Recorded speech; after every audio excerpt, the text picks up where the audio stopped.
DC Lahore इस वक्त हमें ज्वाइन कर चुके हैं। डीसी साहब बेहद शुक्रिया वक्त देने के लिए। इतना बड़ा सानहा हो गया, ज़िला इंतज़ामिया कहाँ है, क्या कर रही है? आप उन वालिदैन को क्या जवाब देंगे जिनके मासूम बच्चे अब इस दुनिया में नहीं रहे, और ये किसी का एक बच्चा है, किसी के 3 है, किसी के 2 हैं। आप सोचें जिन घरों से 2-2 3-3 जनाजे उठ रहे हैं, वहाँ क्या क़यामत होगी?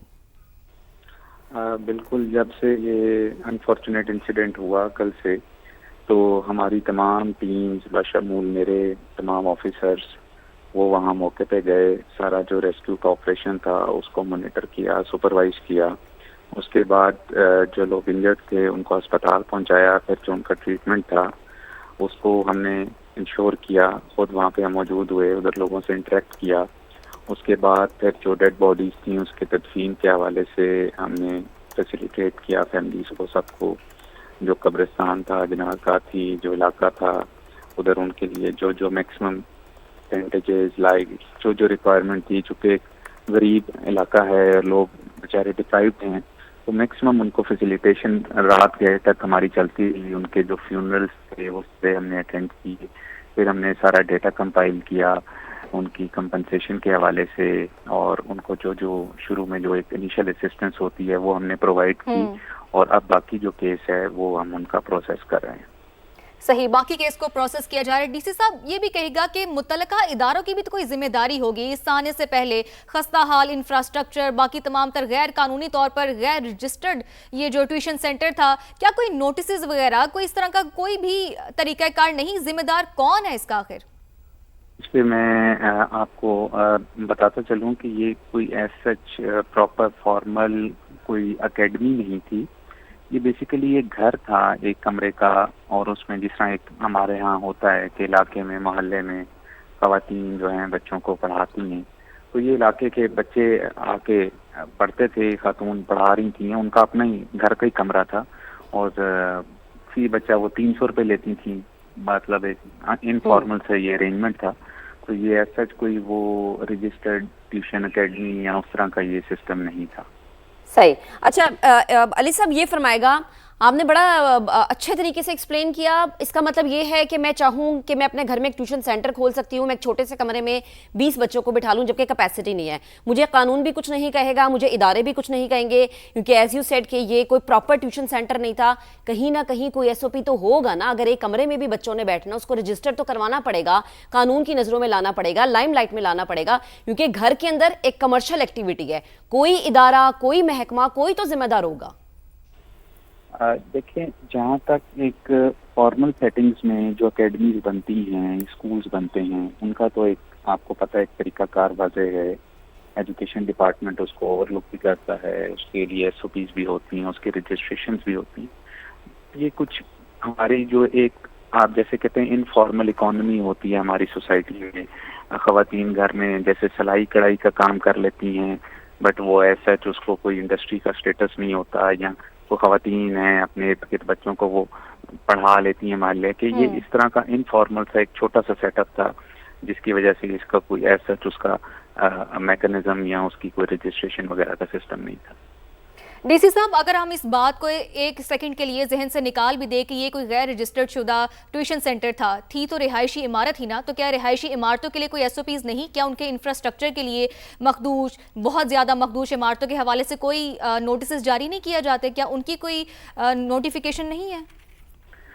इस सिलसिले में मैं आपको बताता चलूँ, बेसिकली नॉर्मली जो ओल्ड डिप्लीटेड बिल्डिंग्स होती हैं, पुरानी या जो डेंजरस बिल्डिंग्स होती हैं, उसका बाकायदा मॉनिटरिंग भी होती है हमारे यहाँ, हम उस पर नज़र भी रखते हैं। बल्कि जो आपकी मानसून का सीज़न होता है उससे पहले हम लोगों को अलर्ट भी जारी करते हैं। अभी आप अगर पिछले वीकेंड का अगर आप देखें अखबार, तो हमने 7 नेशनल डेलीज़ में बाकायदा हमारा लाहौर एडमिनिस्ट्रेशन की तरफ से बाकायदा इश्तिहार गया है, जिसमें हमने कॉशन किया है पब्लिक को कि भाई बारिश के सीजन में आगे आप अपनी जो डेंजरस बिल्डिंग्स हैं, जो या डिप्लीटेड बिल्डिंग्स हैं, उसको आप रिपेयर कर लें या उसको वेकेट कर लें।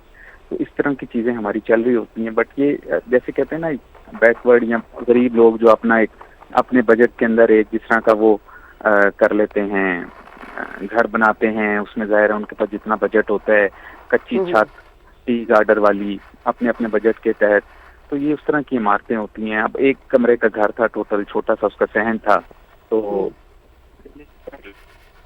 جو کہ لوگ اپنے کچے میں بنا لیتے ہیں. علی صاحب آپ نے درست کہا کہ انفارمل آپ نے جو ورڈ یوز کیا نا سر, لیکن ہم نے وہ جائے وقوع دیکھا ہے, ہم گئے ہیں وہاں پہ, وہ جو جانے گئی ہیں نا سر, وہ انفارمل نہیں تھی, وہ بچے تھے, وہ کسی کی زندگی تھی. اور یہ صرف ایک گھر کی وہاں کی کہانی نہیں ہے, وہاں پہ ہر دیوار جو متصل ہے دوسری دیوار سے, اس میں یہی سین ہے کہ گرے سٹرکچر ہے, اینٹیں ہیں, بارشوں کا اب سیزن شروع ہونے والا ہے.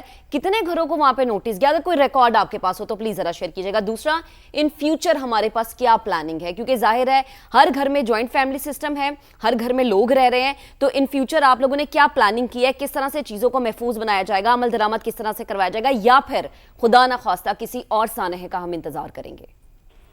اس میں جیسا کہ میں نے عرض کیا, جو کہ ہمارا ایک سسٹم ان پلیس ہوتا ہے کہ ہم اپنا سروے کرتے ہیں, اور جو جو بلڈنگز ہماری ڈینجرس آئیڈینٹیفائی ہوتی ہیں ان کو ہم باقاعدہ نوٹس بھی دیتے ہیں, ان کو ہم کوشن بھی دیتے ہیں, اور اگر ہمیں لگے کہ وہ پھر بھی اس پہ کمپلائی نہیں کر رہے تو پھر ہم ان کے خلاف ایکشن بھی لیتے ہیں, اور سو مچ ہو کے ہمیں کئی دفعہ بلڈنگز سیل بھی کرنی پڑتی ہیں. صحیح. ڈی سی صاحب, آپ نے ہمیں اپنا قیمتی وقت دیا, بہت شکریہ آپ کا. محمد رضوان صاحب, میں آپ کی جانب واپس آنا چاہوں گی, میں چاہوں گی کہ آپ اپنی بات کو کنٹینیو کیجیے گا پلیز. جی, میں یہ بات کر رہا تھا کہ ایک تو ہم ان کے لیے افسوس کا اظہار ہی کر سکتے ہیں جو موجودہ صورتحال, اور بچوں کے لیے دعائیں کر سکتے ہیں. جہاں تک بات ہے کہ یہ ٹیوشن سینٹر جو کھلتے ہیں, یہ جو کمرشل ایکٹیویٹیز ہوتی ہیں, یہ ویسے ہی خلاف قانون ہے. جہاں تک باقاعدہ ایک ڈپارٹمنٹ موجود ہے, سب سے پہلے تو ہم نے یہ دیکھنا ہے کہ وہاں پہ ایکٹیویٹی کیا ہو رہی ہے. ایک کمرشل ایکٹیویٹی ہو رہی ہے اور وہاں پہ کنسٹرکشن بھی جاری ہے. ان حالات میں جو ہمارے ادارے ہیں ہمیشہ کسی سانحے کا ہی ہمیشہ انتظار کرتے ہیں. آپ کو یاد ہوگا آج سے 6 ماہ پہلے داتا دربار کے سامنے گٹر کے اندر جب بچہ گرا تو اس کے بعد انتظامیہ کتنی متحرک ہوئی, اور اس کے بعد آپ ایک نئے سانحے کا ہم نے انتظار کیا. کیا یہ ہمارے جو ضلعی ادارے ہیں صرف سانحے کا انتظار کرتے ہیں؟ اگر تمہارے ملک کے اندر تمام قوانین موجود ہیں, صرف ضرورت اس امر کی ہے کہ ان تمام قوانین پر صرف عمل درآمد کیا جائے. صرف عمل درآمد کی کمی نہ ہونے کی وجہ سے, عمل درآمد نہ ہونے کی وجہ سے ہم ہر دفعہ کسی 2 ماہ بعد 4 ماہ بعد قیمتی جانوں کا ضیاع کرتے ہیں. اور رمضان صاحب, آپ نے قوانین کا ذکر کیا, میں چاہوں گی ہماری آسانی کے لیے, عوام کی آگاہی کے لیے ذرا بتائے گا وہ کون کون سے ایسے قوانین ہیں جن پہ عمل درآمد لازم ہے, وہ چاہے ایک کمرے کا ٹیوشن سینٹر ہے یا ایک گھر کا پورا ٹیوشن سینٹر ہے, یہ وہ کون سے قوانین ہیں جن پہ عمل درآمد لازم ہے؟ دیکھیں, اس کے لیے آپ کے تمام ادارے موجود ہیں. آپ کے لیے اندر ایل ڈی اے کا ادارہ موجود ہے جو ان قوانین کو بلڈنگ ڈپارٹمنٹ کو دیکھتا ہے. اس کے علاوہ جو ایجوکیشن ڈپارٹمنٹ ہے ان کے NOC ریکوائرڈ ہوتے ہیں. تو اور اس کے علاوہ آپ کا بلڈنگ ڈپارٹمنٹ ہے, بلڈنگ کے اسٹرکچر کو وہ دیکھتا ہے, اس کے متعلق قوانین موجود ہیں. پاکستان میں اندر قوانین کی تو کمی نہیں ہے, لیکن کمی جس چیز کی ہے وہ یہ ہے کہ ان قوانین پر عمل درآمد ضروری ہے. لیکن عمل درآمد نہیں ہوگا, ادارے سوئے رہیں گے, تو اللہ نہ کرے ہم ہمیشہ کسی سانحے کا انتظار کرتے ہیں, اور سانحہ ہونے کے بعد ہم جو ادارے ہیں وہ نوٹس لیتے ہیں. اس نوٹس کا کیا فائدہ جو معصوم 14 بچوں کی جانیں لے جائیں.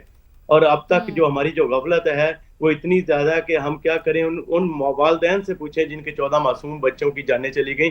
وہ اپنے بہتر مستقبل کے لیے پڑھنے گئے تھے, لیکن وہاں پر بطور ادارہ اور بطور معاشرہ بھی ہمیں اجتماعی طور پر بھی دیکھنا پڑے گا کہ ہم کس طرف جا رہے ہیں. بطور معاشرہ بھی ہمیں اپنی ذمہ داریاں پوری کرنی پڑیں چاہیے.